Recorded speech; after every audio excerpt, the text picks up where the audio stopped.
Curse the gods! This is the wrong location. I can already feel the absence of the amulet. And yet we cannot retreat. The retainers of Marbad, once ally of Sigmar and wielder of Ulfshard, stir in their tombs. We could leave this mess for Todbringer to clear up. After all, this is his province. But alas, Franz would not thank me.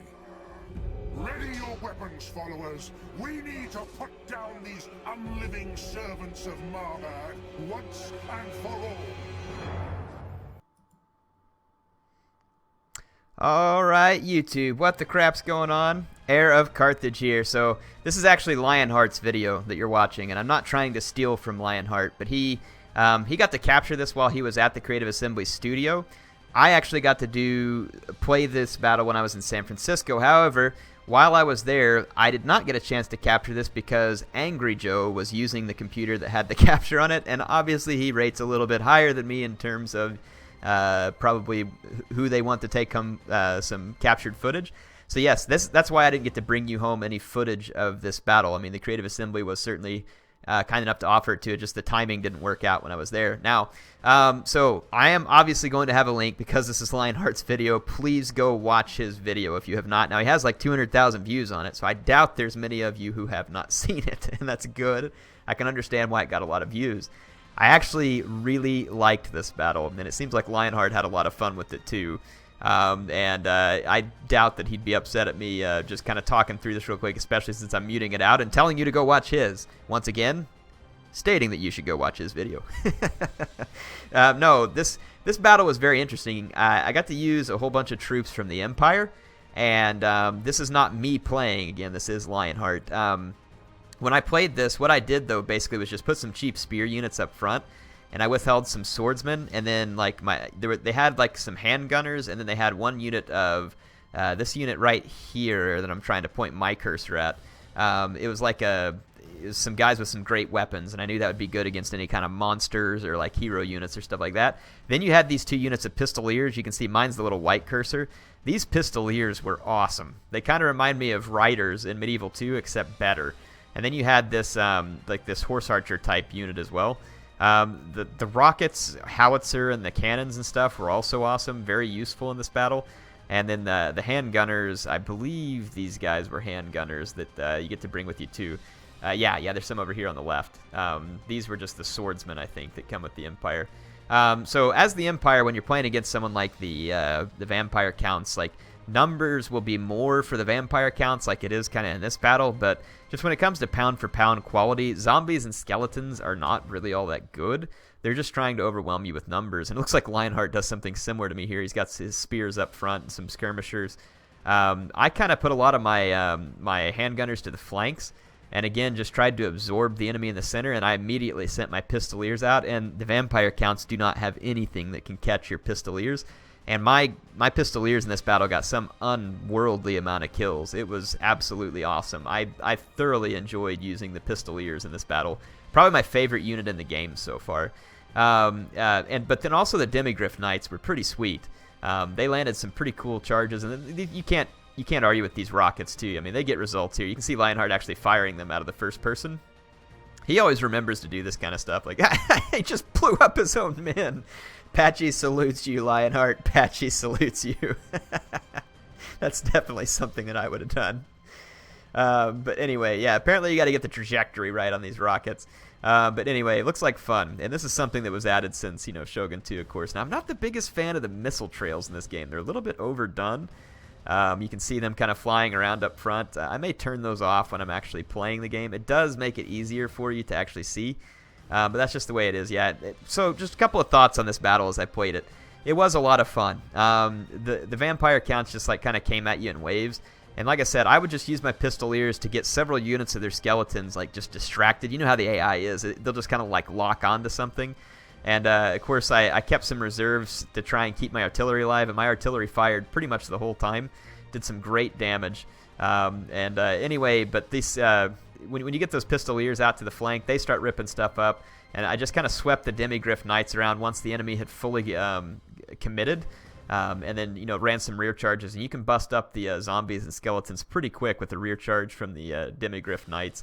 And also there was some Rights Guard as well, which was some heavy cavalry. So in this battle, I found it pretty easy to win against the vampire counts. I played it probably three or four times, and each time won fairly handy. But I ended up spending a ton of time playing campaign. That's probably another reason why I didn't get any chance to record either. But I think Angry Joe was down there recording the whole time. But yeah, I spent a lot of time playing the campaign just because I wanted to get a feel for it and see how it was going to go. And it was good. I actually really enjoyed the time I had in campaign. I mean, I only played it for probably like an hour or two. And just in that short time, I was already getting attacked by AI with full stacks. And it was fun. And there was a little bit of back and forth and other stuff. That's cool. The encyclopedia shows some of the stuff. Yeah, I didn't even mess with any of this stuff when I was in there. But you can see it kind of showing you how to use these spells. So that's neat. I'm glad they put that in there. To me, I mean, the game has not released yet, and I don't have a review copy of the game yet either. Now, they've said that they'll get me a review copy, and they'll get one to all of us in the community, and that's great. The one thing that I wish we would do, and this is just advice that I would throw out there to Creative Assembly if I was just going to be asking them for something to do, start doing betas, kind of like you did, of course. So here's just some feedback from me. To Creative Assembly, and you all can add your own thoughts. I could be wrong here. I'm just giving my 2 cents. The crap. Crap. I'm losing my train of thought here. Total War Arena. The Total War Arena beta. Thank you for giving us a beta and letting us play the game and helping you develop it. I do think that beta was too long. Like quite a bit too long. It should have been, I think, a little bit shorter and more focused. But still, thank you for letting us have a beta. I don't understand, however, though, why after Rome 2, we didn't have a beta for Attila, like an open public beta to get feedback. And then the same thing for Warhammer. I would really like to see the Creative Assembly start public betas. I think that it will help them in terms of, they let people like me play the game early, and that's great. It's extremely kind of them, and I do my best to try and show it to you. But at the same time, I'm only one guy playing it. And I'm not going to catch everything. And that's one of the reasons why I really like betas. They've done it quite a bit with Halo recently. They had a Halo 5 beta, and my gosh, it helped the game a lot.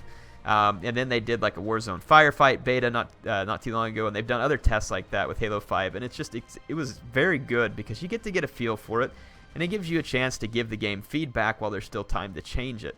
Now, they delayed the launch of Warhammer, which I commend a lot because they decided that it was going to be 64-bit. It's going to support DirectX 12. Great. Thank you, Creative Assembly. Thank you. But again, just some thoughts. If I was going to throw that out there to them, consider doing open betas in the future, especially in your next historical title. That would be a great way, I think, to kind of change the opinion of the community. And to be honest, a lot of people were mad because they did a pre-order bonus that was a DLC on day one. With this one, the Chaos Warriors. People may not be so mad if they do a beta and they see that the game has a lot of potential. I'm still not saying I like a day one pre-order DLC. I actually disagree with it, but I'm just saying if you're going to be asking for that kind of stuff, give us something more to go with it, and maybe it won't create so much ire. Personally, I would just do away with the day one DLC altogether. I think that's going to do best for you. But in terms of DLC, we actually got to see Lionheart and Darren Total War. I'll try and link to these videos as well. Play, and it was on the Total War official channel. They got to play as Bretonnia. Lionheart as Bretonnia, and then Darren as the Vampire Counts in a siege.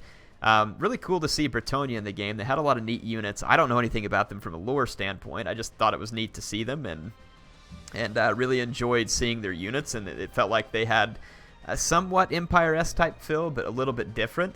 And I would love to see them in the game. And all we heard from Creative Assembly was, we don't have any current plans, or I can't remember what the exact statement was, but it's basically saying that Bretonnia wasn't going to be playable in the campaign, but they would be playable in multiplayer with a limited roster. I'm assuming that means that maybe they're going to release them as DLC at some point, though they didn't really confirm or say anything like that.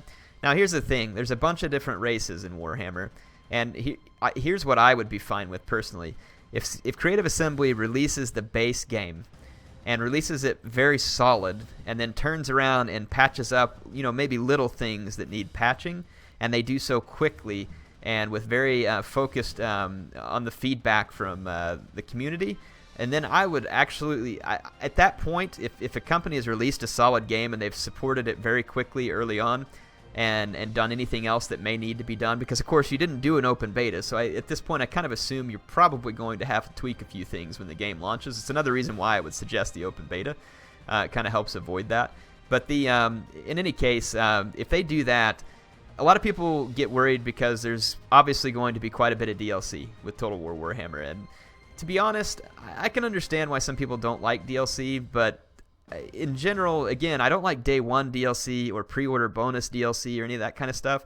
In general, though, I like DLC for my game because it keeps the game fresh. And again, another great example is Halo 5 right now. Halo 5 did release pretty bare bones. However, it was stated from the beginning by 343 that more would be coming, and the game was going to continue to be developed and built on, and feedback from the community, and they've done all that. And to be honest, like, Halo 5 has been spectacular for me. It's I've never had that much fun in Halo since Halo 3, which is saying something because Halo 3 was spectacular. And so to me, it's just been a load of fun. I still have fun with the game months after release, and I hope that they do the same thing with Warhammer. And if you all disagree with me on this is fine. I'm not sitting here saying that I want Creative Assembly to DLC whore the crap out of all of us. No, what I'm saying is I don't mind a lot of good solid DLC on top of a good solid product at launch because it keeps my game fresh. So like being able to play a new faction or being able to get some new units, or if the maps in this game are good, like the multiplayer maps are good like they were in Shogun 2, and then you want to come back on a DLC and add more maps and stuff like that so that again the multiplayer stays fresh, or new game modes, or just anything like that, new quest battles, new legendary lords, all that kind of stuff would be really cool to keep the game fresh as it ages.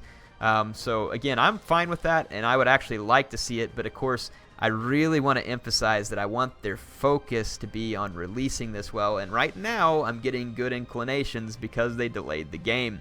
Obviously we'll have to wait till the actual release to make sure of that, but again, really like that they delayed the game to take some more time on it. Anyway, like I said, go check out Lionheart's videos if you haven't. He has a great channel. I'll link you to the Total War official channel and then also Darren Total War's channel for the other video. Hope this was informative. Tell me your thoughts down in the comments, and I will see you later.